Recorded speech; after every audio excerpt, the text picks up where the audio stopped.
बिस्मिल्लाहिर्रहमानिर्रहीम। अस्सलाम वालेकुम।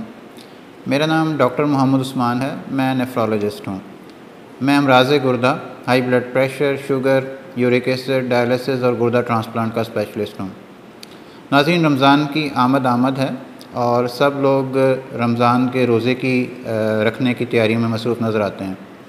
हमारा आज का टॉपिक भी यही है कि क्या शुगर के मरीज़ों के लिए रमज़ान का रोज़ा रखना उनकी सेहत के लिए महफूज है।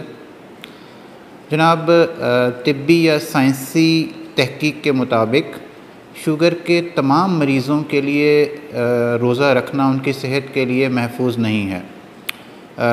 एक ख़ास कैटेगरी के शुगर के मरीज़ जो कि रोज़ा रखने से जिनमें पेचीदगियों का रिस्क बहुत कम है, वो डॉक्टर की ख़ुसूसी हदायत की रोशनी में अपनी दवाइयों में एडजस्टमेंट के साथ, अपनी ख़ुराक में एडजस्टमेंट के साथ, शुगर के चेकअप के साथ और अपनी जो ख़ुराक में रद्द-बदल के साथ रमज़ान का रोज़ा सेफ़ली रख सकते हैं। शुगर के मरीज़ों में रोज़ा रखने से के रिस्क, उसके साथ होने वाली जो पेचीदगियाँ हैं, उसकी वजह से शुगर के मरीज़ों में रोज़ा रखने की ये ख़ास हदायत हम देते हैं।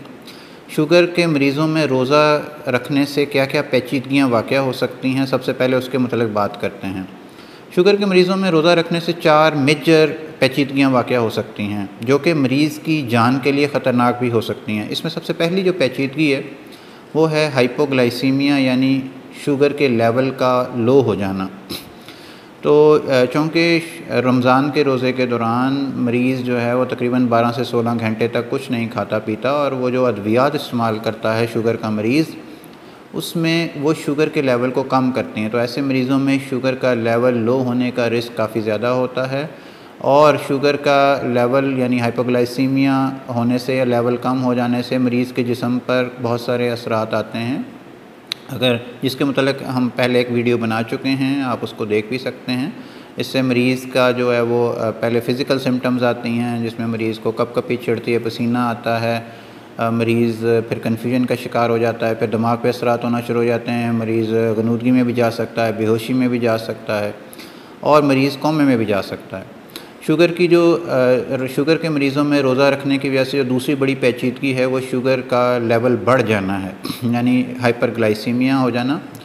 शुगर का लेवल बढ़ने से भी मरीज़ में बेशुमार पेचीदगियाँ हो सकती हैं। जिस तरह टाइप 1 डायबिटीज़ के पेशेंट्स हैं, उनमें शुगर ज़्यादा होने की वजह से मरीज़ कोमा में जा सकते हैं, जिसको हम डायबिटिक कीटोसिडोसिस कहते हैं। और टाइप 2 डायबिटीज़ के मरीज़ों में अगर शुगर बहुत ज़्यादा हो जाए तो वो भी कोमे में जा सकते हैं, जिसको हम हॉन्क कहते हैं, यानी कि hyper osmolar non ketotic coma. ये दोनों जो हाई शुगर की वजह से कोमा में जाने वाली कंडीशंस हैं, ये जानलेवा भी साबित हो सकती हैं। तो इसीलिए जो है वो शुगर के मरीज़ों को इंतहाई एहतियात के साथ और अपनी दवाइयों में रद्द-बदल के साथ, खुराक में रद्द-बदल के साथ और डॉक्टर की की हदायत की रोशनी में रोज़ा रखने की ज़रूरत होती है। शुगर के मरीज़ों में जो तीसरी बड़ी जो कॉम्प्लिकेशन हो सकती है रोज़ा रखने से, वो है डिहाइड्रेशन, यानी पानी की कमी। तो शुगर के जो मरीज़ हैं, उनमें जब शुगर का लेवल बढ़ता है तो उसकी वजह से उनको पेशाब ज़्यादा आता है, उसकी वजह से जिस्म में पानी की कमी हो सकती है। पानी की कमी होने की वजह से मरीज़ को कन्फ्यूजन, गनूदगी, बेहोशी, कमज़ोरी हो सकती है। पानी की कमी की वजह से मरीज़ को जब गुर्दे पे असरात आ सकते हैं, उसको एक्यूट रीनल फेलियर में जा सकता है। पानी की कमी की वजह से खून जो है वो गाढ़ा हो सकता है, मरीज़ को खून की नालियों में क्लॉट बन सकते हैं, और मरीज़ को फालिज के अटैक हो सकते हैं, टांग में क्लॉट आ सकता है, आँखों में कहीं क्लॉट आ सकता है। तो इसके अलावा जो है वो चौथी बड़ी कॉम्प्लिकेशन जो है वो शुगर के मरीज़ों में जो रोज़ा रखने से हो सकती है, वो डायबिटिक कोमा था, जो कि हमने डिस्कस कर लिया पहले।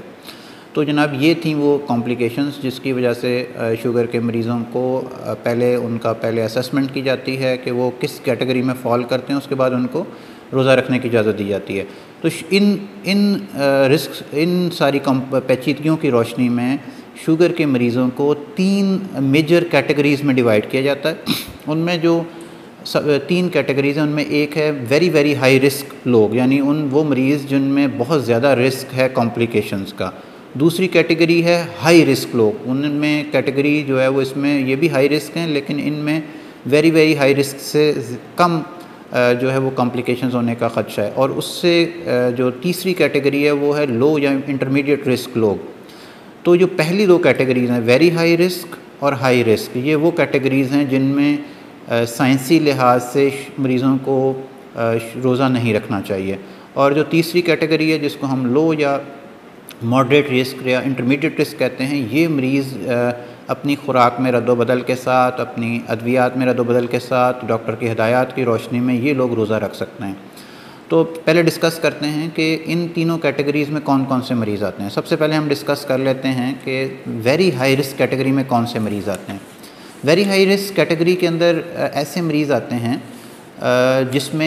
जिनको इसमें अगर देखें तो सबसे पहले पेशेंट ऐसे जिनको पिछले 3 महीनों के अंदर शदीद लो शुगर का अटैक हुआ हो। शदीद लो शुगर अटैक का मतलब ये है कि मरीज़ की शुगर 70 मिलीग्राम पर डेसीलीटर से नीचे चली जाए और मरीज़ या तो गनूदगी कौमे में चला जाए और उसको किसी दूसरे शख्स की हेल्प की ज़रूरत हो और उसके साथ और उनको इंजेक्शंस देने पड़ जाएं और ताकि उनका हाइपोग्लाइसीमिया ठीक हो सके और उनकी शुगर बहाल हो सके। दूसरे नंबर पे ऐसे मरीज़ जिनको पिछले 3 महीनों में बार बार हाइपोग्लाइसीमिया के अटैक्स हो रहे हों, चाहे वो माइल्ड हों या चाहे वो शदीद हों। तीसरे नंबर पर ऐसे मरीज़ जिनको हाइपोग्लाइसीमिया अनअवेयरनेस हो। हाइपोग्लाइसीमिया अनअवेयरनेस के मतलब भी हम पहले एक वीडियो बना चुके हैं हाइपोग्लाइसीमिया के टॉपिक के लिहाज से, आप उधर से देख सकते हैं कि हाइपोग्लाइसीमिया अनअवेयरनेस क्या होता है।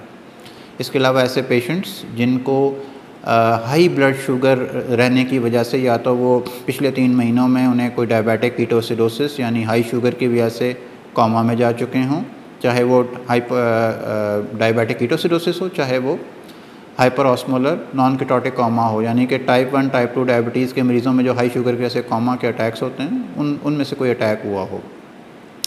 इसके अलावा ऐसे मरीज़ जिनको ऐसे पेशेंट्स जो टाइप 1 डायबिटीज़ के ऐसे मरीज़ जिनकी शुगर कंट्रोल में नहीं रहती या टाइप 2 डायबिटीज़ के ऐसे मरीज़ जिनकी शुगर कंट्रोल में नहीं रहती।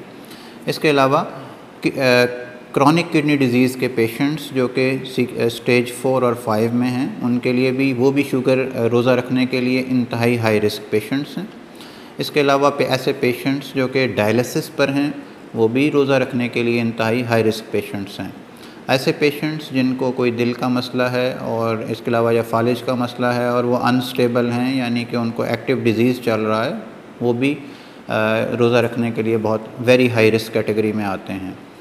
तो अच्छा, इसके बाद ऐसे पेशेंट्स जिनको कोई अक्यूट इलनेस का मतलब है उनको बुखार चल रहा है, शुगर के मरीज़ जिन्हें बुखार चल रहा है, कोई डायरिया हुआ है, कोई वॉमिटिंग हुआ है या कोई भी ऐसा मसला जिसमें उनको अभी उनकी तबीयत ठीक नहीं है, तो उनको भी रोज़ा रखने के लिए वो हाई रिस्क पेशेंट्स हैं। इसके अलावा ऐसे पेशेंट्स जो कि बूढ़े हैं या ज़ईफ़ हैं और उनकी तबीयत ठीक नहीं है, तो ऐसे मरीज़ भी शुगर के मरीज़ों को रोज़ा रखने के लिए हाई रिस्क कैटेगरी में आते हैं, वेरी हाई रिस्क कैटेगरी में आते हैं। और वेरी हाई रिस्क कैटेगरी के लिए रोज़ा रखना के लिए साइंसी लिहाज से ठीक नहीं है, उनमें कॉम्प्लिकेशन होने का रिस्क ज़्यादा है। दूसरे नंबर पर जो कैटेगरी हमने इसका जिक्र किया था वो था हाई रिस्क कैटेगरी। ये भी रोज़ा रखने के लिए मौजू नहीं है। इसमें ऐसे मरीज़ आते हैं जिनकी ऐसे पेशेंट्स आते हैं जिनको टाइप 2 डायबिटीज़ के ऐसे पेशेंट्स जिनकी शुगर कंट्रोल में नहीं रहती। टाइप 1 डायबिटीज़ के पेशेंट्स जिनकी शुगर कंट्रोल में भी है, वो भी हाई रिस्क कैटेगरी में आते हैं, वो इस कैटेगरी में आते हैं। इसी तरह ऐसे पेशेंट्स जो ख़वातीन जिनको शुगर है और उनकी शुगर डाइट से कंट्रोल है, लेकिन उन्हें प्रेगनेंसी हो जाए तो वो भी इस कैटेगरी में आती हैं, हाई रिस्क कैटेगरी में, और उनके लिए भी रोज़ा रखना मुनासिब नहीं है। इसके अलावा ऐसे फीमेल पेशेंट्स जिनको प्रेगनेंसी के दौरान डायबिटीज़ शुगर हो जाती है, जिसे गेस्टेशनल डायबिटीज़ कहते हैं, और उनको लिए भी रोज़ा रखना मुनासिब नहीं है। अच्छा, इसके अलावा किडनी डिजीज़ की जो स्टेज 3 है वो भी हाई रिस्क कैटेगरी में आती है। अच्छा, ऐसे पेशेंट्स जिनको दिल का मसला है, फालिज का मसला है, लेकिन वो स्टेबल है, वो भी इस कैटेगरी में आते हैं, उनके लिए भी रोज़ा रखना मुनासिब नहीं है। अच्छा, इसके अलावा अगर किसी मरीज़ को शुगर से हट के कोई अमराज़ है, मसलन जिगर का मसला चल रहा है या कोई और प्रॉब्लम है, कैंसर से रिलेटेड प्रॉब्लम है, या कोई और ऐसे मसाइल हैं जिस तरह आंतड़ियों वगैरह का प्रॉब्लम चल रहा है, तो ऐसे मरीज़ भी इस कैटेगरी में आते हैं और उनको भी रोज़ा रखना हाई रिस्क कैटेगरी में आते हैं। अच्छा, इसके अलावा ऐसे पेशेंट्स जो कि शदीद किस्म की मेहनत करते हैं, मज़दूरी करते हैं, उनमें भी, और वो शुगर के मरीज़ हैं, तो ऐसे मरीज़ भी हाई रिस्क कैटेगरी में आते हैं। अच्छा, अब हम बात करते हैं लो रिस्क कैटेगरी या मॉडरेट रिस्क कैटेगरी, और ये वो मरीज़ हैं जो कि अगर एहतियाती तदाबीर के साथ और दवाइयों में एडजस्टमेंट कर लें तो इनके लिए रोज़ा रखना लो रिस्क में आते हैं ये लोग। ये ऐसे पेशेंट्स हैं जिनकी शुगर जो है वो सिर्फ़ ख़ुराक से या वर्जिश से कंट्रोल है। ऐसे मरीज़ जो कि ख़ास किस्म की दवाइयाँ लेते हैं जिनमें शुगर कम होने का रिस्क बहुत कम होता है। ये कौन कौन सी दवाइयाँ हैं? इसमें एक मेटफॉर्मिन है जो कि ग्लूकोफेज के नाम से आती है या न्यूडिपार के नाम से आती है। इसके अलावा कुछ टैबलेट्स हैं जिस तरह एकार्बोज़ है, ये ग्लूकोबे के नाम से आते हैं। तो ये वो दवाइयाँ हैं जो शुगर कम नहीं करती ज़्यादा, मरीज़ों की शुगर को नॉर्मल मेंटेन करती हैं, तो इससे हाइपोग्लाइसीमिया होने का रिस्क कम होता है। अच्छा, इसी तरह कुछ दवाइयाँ हैं जिसमें थायोज़ोलिडिन डायोन्स जिन्हें हम कहते हैं, और ये ज़ोलिप के नाम से ये दवाई मिलती है, शुगर के पेशेंट्स इसको यूज़ करते हैं। अच्छा, इसके अलावा कुछ ऐसी कैटेगरीज़ हैं जिसको हम कहते हैं सोडियम ग्लूकोज ट्रांसपोर्टर 2, और इसमें काफ़ी सारी दवाइयाँ आती हैं। इसमें डेपाग्लिफिज़ोन है, एम्पाग्लिफिज़ोन है, ये डापा के नाम से और एम्पा के नाम से भी मिलती हैं। तो ये भी दवाइयाँ जो हैं, इन दवाइयों के साथ भी पेशेंट्स अपना रोज़ा रख सकते हैं और लो रिस्क कैटेगरी में आते हैं। इसी तरह पेशेंट्स जिनको बेसल इंसुलिन मिलती है, बेसल इंसुलिन एक ख़ास इंसुलिन है जो कि शुगर को लो नहीं होने देती, और वो जो पेशेंट्स सिर्फ़ और सिर्फ टाइप 2 डायबिटीज़ के उनको एक सिंगल टीका लगता है और वो बेसल इंसुलिन होती है, तो ये पेशेंट्स भी रोज़े रख सकते हैं, लो रिस्क कैटेगरी में आते हैं। इसी तरह कुछ दवाइयाँ हैं जो कि सल्फोनाइल यूरिया के नाम से हैं, उनमें सेकंड जनरेशन सल्फोनाइल यूरिया जिसमें डाईमाइक्रोन आती हैं, और इसके अलावा इसमें ग्लिमिप्राइड एक ड्रग है वो आती है जिसको गैट्रिल के नाम से, एमरिल के नाम से, तो ये पेशेंट्स भी रोज़ा रख सकते हैं ये भी। तो ऐसे पेशेंट्स, ये जो कैटेगरी तीसरी कैटेगरी है ये लो रिस्क कैटेगरी में आती है, और ये वाले पेशेंट्स ख़ुसूसी अद्वियात में तब्दीली करके, अपनी डोजेज़ में तब्दीली करके, उनकी टाइमिंग में तब्दीली करके और उनकी ख़ुराक में तब्दीली करके और शुगर के चेकअप के साथ रोज़ा रख सकते हैं। तो जनाब, ये थी हमारी वीडियो जिसमें हमने डिस्कस किया कि कौन से पेशेंट्स हैं जिनको जो हाई रिस्क हैं शुगर के रोज़ा रखने के लिए, कौन से बहुत ज़्यादा हाई रिस्क हैं, वेरी हाई रिस्क हैं, कौन से लो रिस्क हैं, और शुगर के मरीज़ों में रोज़ा रखने से क्या पेचीदगियाँ वाक़या हो सकती हैं। उम्मीद है कि आपको इससे मुफीद मालूमात हासिल हुई होंगी और इससे आपको अपनी शुगर के इलाज में मदद मिलेगी। बहुत शुक्रिया। अल्लाह हाफ़िज़।